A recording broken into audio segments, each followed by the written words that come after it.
안녕하세요, 장현철입니다. 오늘은 국민건강보험공단 자수 항목을 살펴보도록 하겠습니다. 건보의 자수 항목은 좀 유명하죠.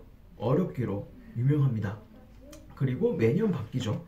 그래서 학생들이 좀 작성하기 어려워하는데요. 이럴 경우에 어떻게 대비해야 될까요? 제가 생각하기에는 일단 두 가지로 좀 선택이 가능할 것 같아요. 선택이 아니구나, 좀 약간 순차적으로 접근할 필요가 있다고 생각합니다. 첫 번째는 좀 간결하게, 쉽게, 심플하게 접근하는 방식. 그리고 두 번째는 내가 이제 실제로 자소 경쟁력을 가지고 합격으로 향하는 그런 움직임이 필요하다고 생각을 합니다.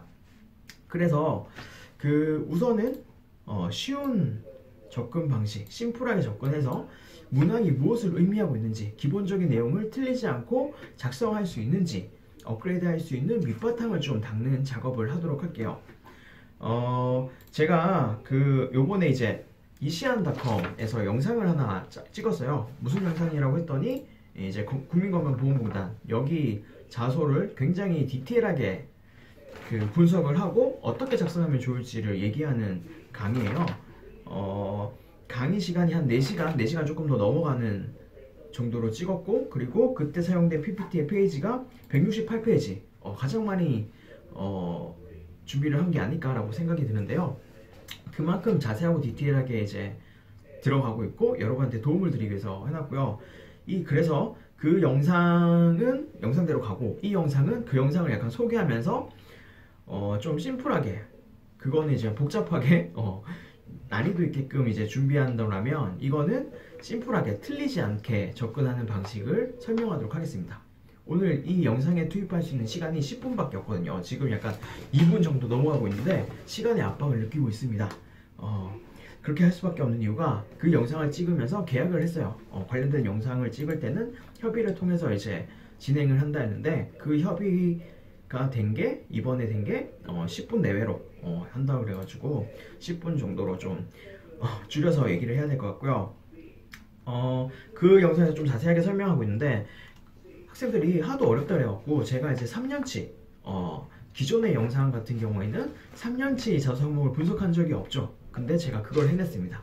그걸 하고 국민건강보험공단의 인재검증 프레임이 어떻게 잡히는지, 그들의 이제 인식 체계를 한번 살피고 이렇게 이제 도표를 하나 나타내봤어요. 그랬더니 조직을 중요하게 여기죠. 공공기관 큰 규모로 대국민 서비스를 펼치는 곳이기 때문에 조직적으로 움직여야 된다, 이런 것들을 중요하게 여기고 있고, 그리고 그러한 조직은 팀으로 구성되어 있죠. 팀의 성과, 목표 달성을 위한 노력들이 되는데, 그때 이제 팀을 구성하고 있는 개인들의 성격, 특성, 갈등, 문제, 이런 것들을 잘 해결해 나가지만 우리가 원하는 것들을 달성할 수 있다, 이렇게 이제 좀 정리할 수 있고요. 그리고 이번 자수 항목을 좀 약간 살펴봤어요.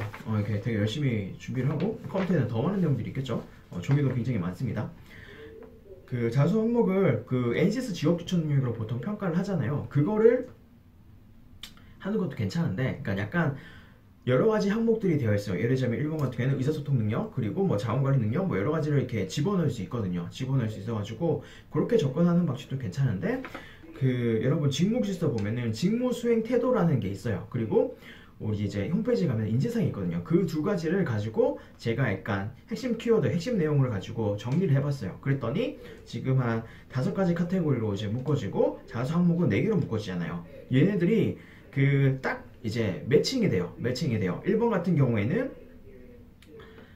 이제 이게 의사소통, 협업을 물어보는 거고, 2번 같은 경우에는 정보 수집, 사고 능력, 이런 것들을 보는 것이고, 3번은 고객 서비스를 잘할 수 있느냐, 뭐 더 나은 가치를 만들어낼 수 있으니까 열정적으로, 이런 것들을 이제 나타내야 되는 항목으로 볼 수 있습니다. 4번은 이제 규정과 계획을 준수하느냐, 그리고 윤리의식을 가지고 있냐, 이런 것들로 이제 보시면 되거든요. 그렇게 보면은 우리가 직무 수행 태도와 인재성을 제대로 갖춘 인재를 뽑기 위해서 자소서 항목을 구성하였구나 라고 이제 해석해도 될 법한 형태를 띠고 있습니다.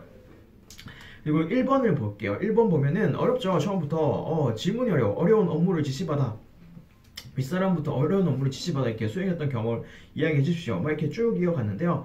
그 자세한 디테일한 내용들은 이제 저기 학원 영상을 좀 보시고, 여기 인터넷 영상을 좀 보시고, 이게 간략하게 보면 이게 무슨 말이냐고 했더니, 업무 지시를 했어요.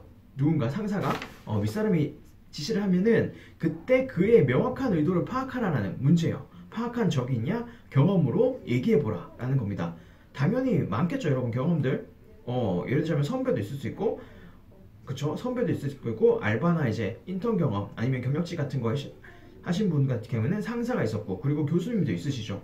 그래서 우리는 근데 우리 떠올려봐. 과거의 경험을 떠올려보면은 그분들이 대충 얘기해요. 물론 이제 굉장히 약간 단순한 업무, 쉬운 업무, 그 익숙한 업무 같은 경우에는 뭐 딱히 업무 지시할 것도 없죠. 그냥 이제 하던 대로 하면 되는 건데, 처음 받았을 때, 그리고 모르고 어려운 같은 걸 받았을 때는 좀 대충 주어져요. 대충 주어져요. 왜냐면은 윗사람도 잘 몰라. 윗사람도 어떻게 될지 진행할지 모르고, 이런 것들이 어떤 의미를 가지냐면, 여러분 이제 제가 이제 링크를 타거나 아니면 태우거나 아니면은 저기 이제 홈페이지, 그러니까 제가 내용을 좀 정리할 텐데, 2019년 우리 이사장이 김용희 이사님이 신년사를 쓰셨어요. 그러니까 써가지고 이제 기사로도 보내고 뭐 이렇게 공표를 했겠죠. 했는데 내용을 쭉 보다 보면은 위에도 뭐 의미 있는 내용인데 밑에 내려다 보면은 우리 열심히 하자라는 얘기를 합니다. 국민에게 책임을 지는 노력을 해야 한다. 그리고 공단이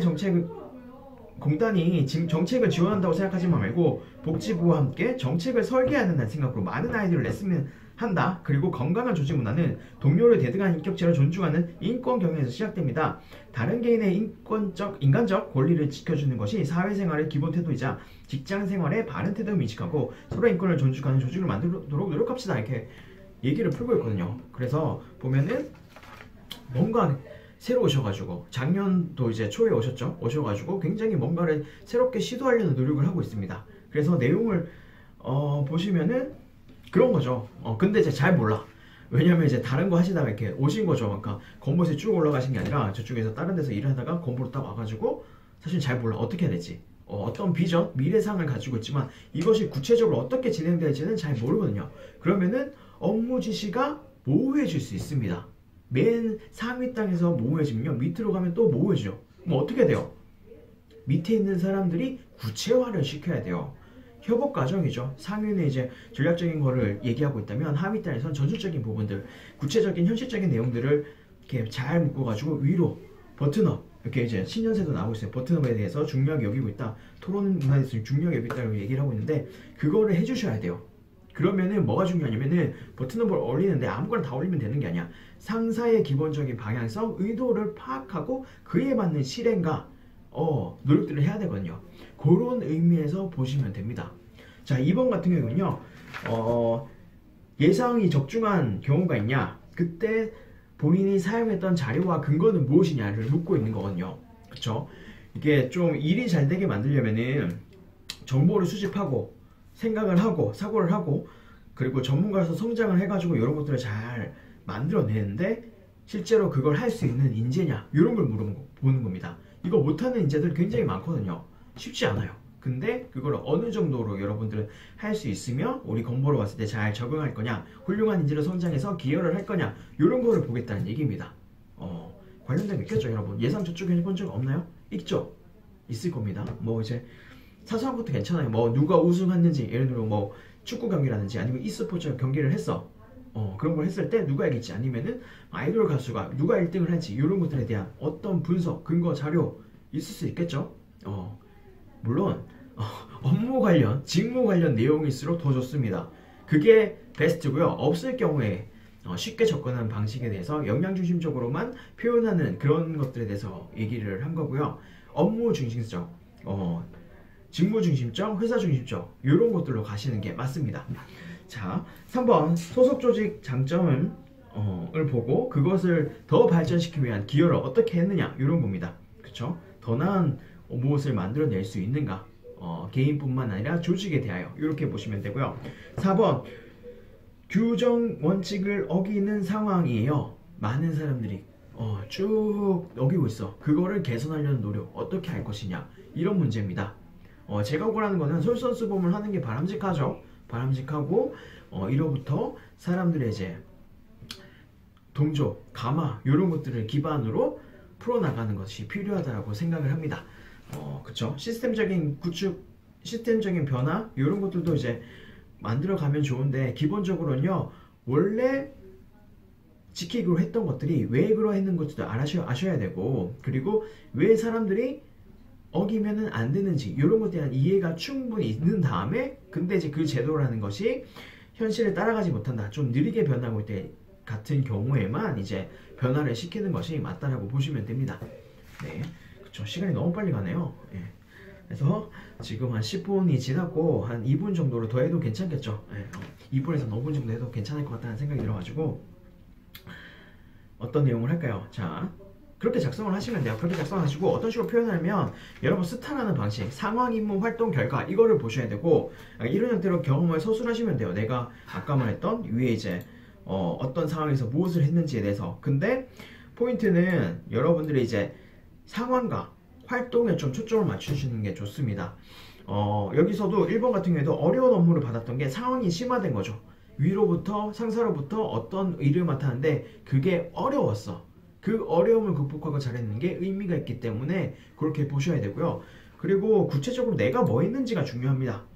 경청을 했는지, 아니면은 뭐 재질문을 했는지, 아니면은 뭐랄까 서면으로 다시 달라고 했던지, 뭐 이런 것들에 대해서 서면 자료, 아니면은 그 회의록을 작성하고 그에 대한 확답을 이제 이거 맞는지 아닌지, 이렇게 하면 되는지 아닌지 이런 것들에 대해서 확인 작업을 했다, 뭐 이런 것들이 되겠죠.